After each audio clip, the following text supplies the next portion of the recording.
I'm so excited to announce that Death's Apprentice Chapter 3 Part 1 comes out on November 16th at 5 p.m. Eastern Standard Time. Hope to see you there.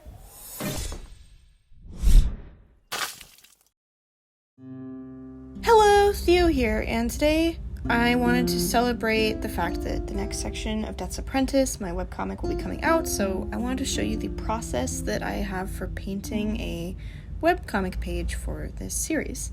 So I always start with a script. It's just written up with the dialogue and basic descriptions of what's going to happen and the action, the backgrounds and stuff. My final product usually is pretty different from the script, but it generally keeps me going as far as heading in the right direction. I can always change and rewrite things later as they seem to fit better. From there, I start by blocking out all the basic shapes for each page. It's basically a really rough sketch with just the simplest ideas of what each thing needs to look like, to figure out the composition, to figure out how many pages I'm going to need.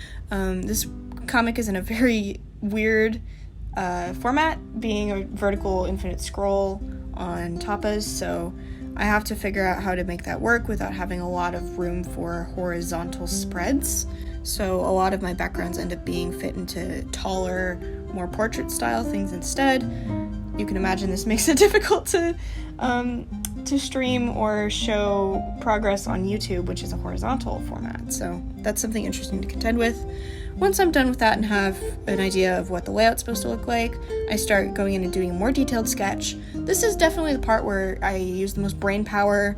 I end up figuring out all the facial expressions here, sketch out all the backgrounds, all the perspectives, stuff like that, figure out, any sort of visual cues that will be necessary besides just dialogue. For example, the exclamation point over his head here to indicate surprise or that he's noticing something.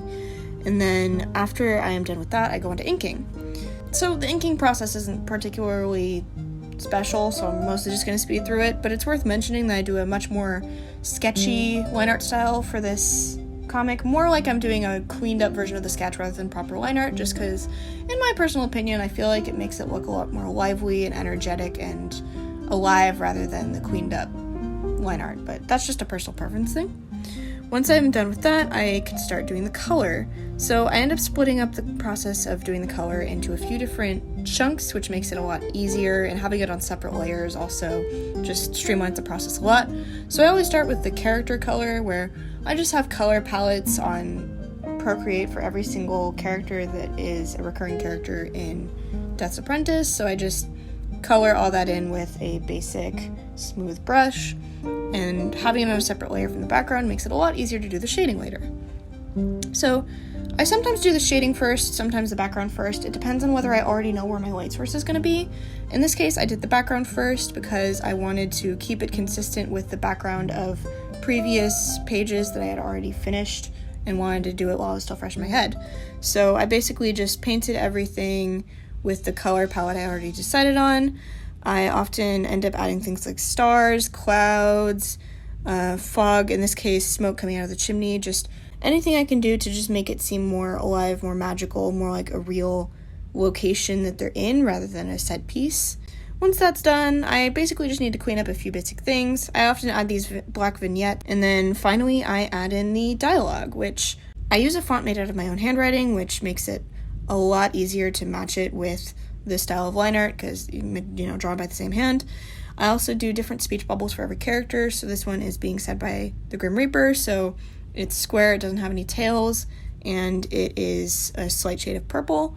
It's sort of like all the characters have their own voices, because I want it to be so that even if someone's off screen, that you could still tell who was talking as if it were in a movie, and you would be able to hear that this is the voice actor. Finally, that brings us to the end of this comic page.